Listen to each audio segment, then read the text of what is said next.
It's official. Bloodmoon Ursaluna is now officially banned from the Scarlet and Violet OU metagame, and it's to actually no one's surprise. I know I say that like every time a Pokemon's banned, but seriously, this one's actually to no one's surprise. With 117 eligible voters, 71 accorded for it to be banned, which is the majority, which is a 93.42% clip rate, and only 5 people so far voted for it to be not banned, which, I mean, is kind of insane, because this thing does a lot of damage in the metagame. Now, to be fair, I actually do want it in the metagame because of how ridiculously OP it is. I think sometimes having ridiculous OP Pokemon in the metagame actually makes it kind of fun, but obviously, generally speaking, as an overall public like view, like you should probably not having like overpowered Pokemon like Bloodmoon Ursaluna in the metagame, because it's sometimes, you know, like it creates unfair, or like it's a very cheesy strategy, right? Bloodmoon Ursaluna, like as soon as it got a calm mind up, Terra Normal, like it was incredibly powerful. So let's go take a look at it actually. So this was the set that it used to run. Like I think this is the most popular set, right? You get Silk Scarf, Mind's Eye. Mind's Eye was incredible. I think this is probably the biggest reason why it was so OP. Previously with the regular Ursaluna, right? If we pull up regular Ursaluna, right? This thing that had Guts was pretty powerful, but the thing that's really stopped it, even though I want to do Facade and shenanigans, Facade was stopped by things like Goldango or other ghost types like Dragapult, right? So it couldn't run through every Pokemon like it really wanted to. With the Bloodmoon Ursaluna, however, not only does it get a stronger like signature move with the Bloodmoon, even though it can be used twice in a row, it also can abuse Mind's Eye, which can hit every Pokemon basically with all its normal type moves, and has good coverage with Earth Power or Vacuum Wave or things like that, alongside Calm Mind to boost its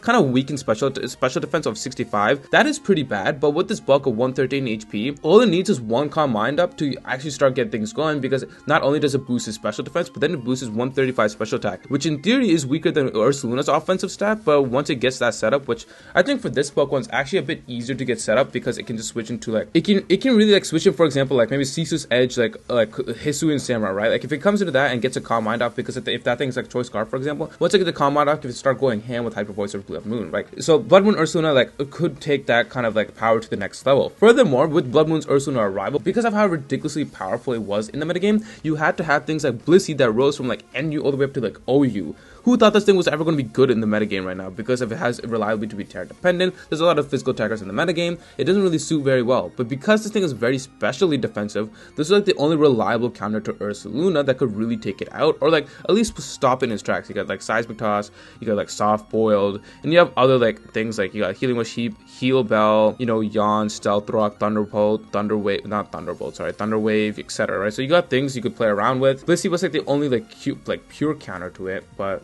relatively speaking, I think Blissey's going to fall back right down to NU, because now it serves like a more of a niche role in OU more than anything, because its lack of physical bulk that it has, even though it has incredible HP, has incredible special defense. Physical defense, on the other hand, is kind of lacking, and you can invest all you want to this, but relatively speaking, it's not going to last in OU. But I think that's a given. Everyone thought that this thing went down. Now, what I do want to talk about, though, is the advent of other defensive Pokemon that could actually rise back up, namely Corviknight and Slowking. So Corviknight, it was already useless kind of, because it was kind of a weird spot, because it could get the fog off, but Goldango was everywhere, so it couldn't really get the fog off. So it's flying in Steel type and actually helped wall a couple Pokemon like maybe Zamazenta from time to time, Great Tusk, etc. But if those Pokemon are being countered with this center of Bloodmoon Ursaluna with the +1 special attack with Terra Normal, Silk Scarf, Bloodmoon, it annihilated things like Corviknight. And Corviknight was kind of really sitting in a weird spot, because it was like, what can it do? On one hand, it has a great defensive typing, but on the other hand, the Pokemon that can do massive amounts of damage, even though it's a normal type move and Corviknight resists it, it still like does a lot of damage and can like really take it out. But now with Bloodmoon Ursaluna gone,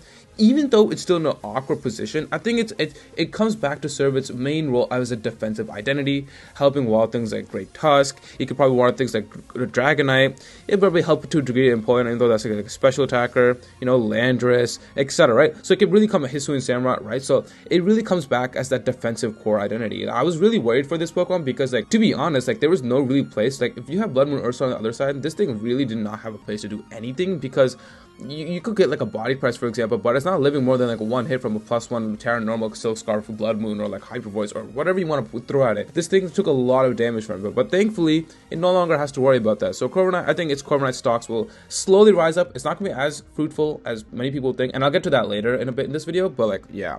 Next thing I want to talk about is Slowking. Slowking is definitely going to rise up. Chili Receptor Sack off Future Sight. It was a poison and psychic typing, and because Ursaluna was a strong special attacker with the ground type coverage, it really took off like Galarian Slowking's mojo. And people are actually considering running things like regular Slowking because regular Slowking does not have that ground type weakness that Bloodmoon Ursaluna has. Thankfully though, it does not really have to worry about it, and I know the advent rise of Roaring Moon is probably not going to make this thing like as feasible. And even though Roaring Moon is still rising back up, that doesn't mean Galarian Slowking still can't be that good. It just means it won't be as good as before. Like, it won't be probably top 10 usage. Roaring Moon's critically insane right now. I just made a video about that if you guys want to go check it out in my last video. But with Galarian Slowking, it will still rise up. Its poison psychic is still pretty good. Walls fairy types, you know, it's still pretty bulky defensively. Has better stats offensively as well, with 110 special attack, only taking like 10 off regular attack from regular Slowking. So like there's not really reason to. Now, ground types are pretty common with Gliscor, which is why I'm saying I don't know if it's going to rise up super full back. Like, this is not an argument to use regular Slowking, to be honest. Like, regular Slowking still does not have that ground type weakness. And with ground types being the most powerful that it has been in like probably years, because of Gliscor, because of Bloodmoon Ursaluna, which I guess is now banned, because of Great Tusk, because of Landorus Theorem, Tinglu kind of to a lesser degree, right? You got those 4 powerful ground types that are running around. Obviously, Bloodmoon's raised up to Uber. So you got Landorus Theorem, Great Tusk, Gliscor, and Tinglu. With those running around still, Gliscor being the main one, because this thing is, it's not broken Gliscor, but it's annoying to face with. And you're going to find a Gliscor probably 1 in 2 matches, if not 1 in every match, right? So it's not going to struggle. It's not going to be as good as before, because only beforehand you handle with like Landorus Theorem and Great Tusk, Tinglu occasionally. Again, Tinglu is still occasional, but with Gliscor rising, it's not going to be as popular as it was before. I still think Galarian Slowking rise stocks are going to go a bit up from Ursaluna. A stock that's actually going to go really up, and that's might spell doom for the metagame, is Gholdengo. Gholdengo already previously is already known as the hazard killer, or I guess the hazard exploiter, because with the good as gold, it's able to, which again, like that's why Corviknight's not going to be that relevant still, because Defog is still something like it would want to do, but with Gholdengo, with its good as gold, it blocks hazard or status moves like Defog, which for some reason is counted as a status move. I really don't think it should be counted as a status move. I think Pokemon should fix that, but you know, that's their decision to begin with. But Gholdengo, especially because stealing Ghost, like the one thing it could stop was Facade from like Ursaluna, like I explained before. But now with Gholdengo, with Bloodmoon Ursaluna, its Bloodmoon could literally go through Gholdengo and it deals massive amounts of damage, especially if it's a +1 Terra normal to Sickle Scarf Bloodmoon, like I've been saying the entirety of the video. But when no longer with that, now it can pair pretty well with hazard stack teams with like Ribombee or like Gliscor, for example, with Toxic Spikes or Ribombees with Sticky Webs. It can also, this means like Pokemon, but indirectly means like Iron Moth might see a rise back up. I mean, not a rise back up, I mean like it's already number 7 in the usage list, where I could see more of like usage, right? Because you got like Fiery Dance still, you got like Booster Energy, Energy Ball, Energy, Sludge Wave, and you got things like Discharge if you want, or Dazzling Gleam. You don't even need Fire Dance because you have such a powerful like move already. You could just run Flamethrower, makes this thing like, especially Sweeper, you can make this thing like modest. And then you put this thing alongside like Ribombee, for example, Ribombee and Sticky Webs with that Gholdengo already as well, because to block hazard removal. And I know things like Cinderace still alive, but like you just get rid of Cinderace and then you pretty much call it GG, right? So I think these two Pokemon, I don't know, well, Iron Moth obviously indirectly would be buffed. I don't know if it would be rising in usage per se, but like to say it won't be, it's still used as much, if not a little bit more, it would be a bit of an understatement in my opinion. Gholdengo's buff really indirects buffs a lot of Pokemon that benefits from hazards and hazard people, or hazard Pokemon, if you guys know what I'm saying, right? Like Ribombee, Stealth Rock users. This actually puts more of a strain, I think, on Great Tusk now, because of the advent rise probably of Gholdengo, because now Gholdengo doesn't have to deal with it. Granted, Roaring Moon is still a thing, but Gholdengo having to deal with one less threat and Bloodmoon Ursaluna makes its job a bit easier, I think, in my opinion. You could run like Air Balloon. Air Balloon is probably Air Balloon is the more popular one. Then you run like Make It Rain, Nasty Plot, Nasty Plot. Then you get like Recover, and then you get like things like Shadow Ball, right? Like, this defensive set is obviously the more popular one. Recover to recover its HP, to prolong its health. The Nasty Plot, obviously, for obvious reasons. Make It Rain and Shadow Ball for obvious coverage moves. And 133 special attack is super powerful in this metagame as well. The last thing I want to touch on is like a defensive Pokemon I don't think people are many talking about because of Ogerpon Wellspring's arrival. And it's probably going to be in UU for a while, but I think it's Garganacl. Garganacl, now, this thing is down to UU, and truthfully, I don't think it's going to stay down to UU for the next couple months. I think it's going to rise back to OU. Now, when the Indigo Disc DLC arrives, I don't know if it's going to be in the OU still. Depends what the new Pokemon are, depends how powerful they are, depends the old Pokemon that are coming back. I think like Metagross come back, but Metagross I guess kind of sucks. You know, there's other Pokemon that are returning. You got Duraludon's new evolution, I forgot what it's called, Arclodon, something like that, right? So you got things to worry about, but that's later in the future, right? We're talking about right now. Garganacl right now was countered by 2 significant Pokemon. You got Bloodmoon Ursaluna first off with Bloodmoon Earth Power that ran through teams, right? So again, it did not favor Garganacl, even though it has things like Recover. This thing was anyway so at 35 speed, and so then like you're asking this thing to almost be Terra dependent, and having, again, my philosophy on this is always defensive Pokemon that are utility based or actually just pure defensive that are reliant on Terra type to be good aren't good, because then you're building a team around them instead of them building a team around you. So Garganacl should be helping your team, not being the default of your team, right? So you're going to make this thing a bit more Terra dependent. It's already a rock type. It's already weak to a lot of things. Like it was not going to be that great if Bloodmoon Ursaluna is still going to be in the metagame. Granted, because Earth Power can just run through it. Even Bloodmoon, for example, Terra Normal 6 Scarf like Bloodmoon, it's still going to do a ton of damage. You could tear it to Ghost, you could tear it to whatever it wants. It's not going to avoid Bloodmoon at all. For example, like it could avoid maybe Facade from like Terra Ghost with like Garganacl, like before from like regular Ursaluna, but it's not gonna avoid it with this Ursaluna, right? You can still like, you can do Salt Cure shenanigans, but by the time you do all those Salt Cure shenanigans and all that, it's gonna be too late because Bloodmoon's gonna take you out, and it's already too slow anyways. So it's slower than Bloodmoon Ursaluna to begin with, so like it's not gonna do that much. And with the advent rise of Wellspring Ogerpon, which is grass and water type, two things that like Garganacl does not want to deal with, and even though it has Salt Cure, if that thing already has a Source Sense up, this thing's pretty much uses as a defensive Pokemon from your side, which are defensive Pokemon that are supposed to wall those offensive Pokemon. If this defensive Pokemon is getting like pure countered by it, there's no point of putting Garganacl on the team. Now, obviously, with Wellspring Ogerpon still around, right? With Wellspring Ogerpon still around, I don't know if Garganacl is still gonna rise up, because frankly, that's a huge Pokemon to overcome.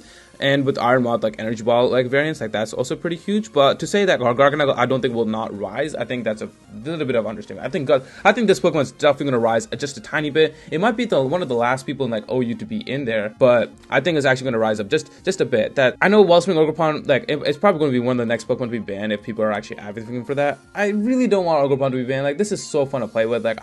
Like Source Dance, like knockoff Ivy Cudgel, like Horn Leech or Power Whip, and then you like, you know, like those kind of sets are pretty good. Like it's still pretty fun, and like there's still counters, for example, like Roaring Moon, who could come in like a knockoff it, or like I guess not really knockoff, but you could go for like Dragon Claw, you go for Scale Shot, or like whatever you really want. Booster Energy Dragon Dance, you know, you can do Booster Energy Dragon Dance, even if it has Blade Rough, you can do like Terra Flying, and you can go for Acrobatics next turn, right? So there's still counters. So granted, it's few and far between. Anyways, that's a bit far off the topic for this video. Now that's other Pokemon that's probably on the radar. So you got things like Manaphy. People are gonna be looking at this next because of its Take Card shenanigans. This is obviously for a topic for another video, right? But I'm just gonna cover it a bit quickly. Take Card shenanigans, you could do like stored power stuff with like Tail Glow, and then you put like Scald or like Hydro Pump, whatever you want to do.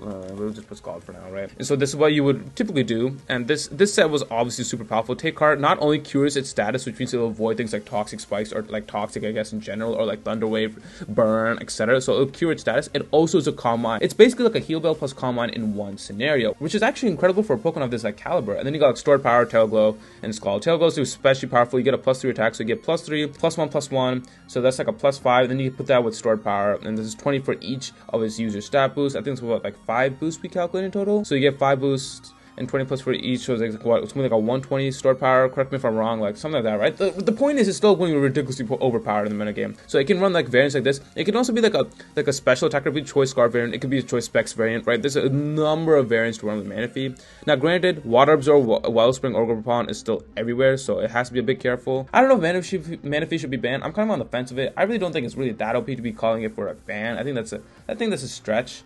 But if Wellspring Ogerpon is banned, we might have to talk about that. But I think as of right now, I think Manaphy is pretty much fine. Anyways, though, Bloodmoon Ursaluna is banned. You can see the impact that's going to ripple through the metagame right now, as I've just explained. Let me know your thoughts about Bloodmoon Ursaluna in the comments below. And yeah, I just made also a Roaring Moon video. If you guys want to check that out, I talked about Roaring Moon and actually Iron Moth in both of the same videos, the rise of those two Paradox Pokemon. Be sure to check that out. If you guys are new, I would really appreciate if you guys want to subscribe for more competitive content just like this. I bring as much competitive Pokemon content as I can. So yeah, thank you to my members who support me over here on YouTube and on Patreon. If you wish to support me even further and get access to exclusive perks over here on YouTube membership or even on Patreon, be sure to join one of them. Links are in the description down below. Again, it's not have to, but it does really go a long way. And be sure to join the Chompy Discord. Links are in the description down below. And also comment on the bear emoji. It's been a minute since I've done that, but comment on the bear emoji for Bloodmoon Ursaluna, and I'll catch you guys in the next video. Thanks for watching as always.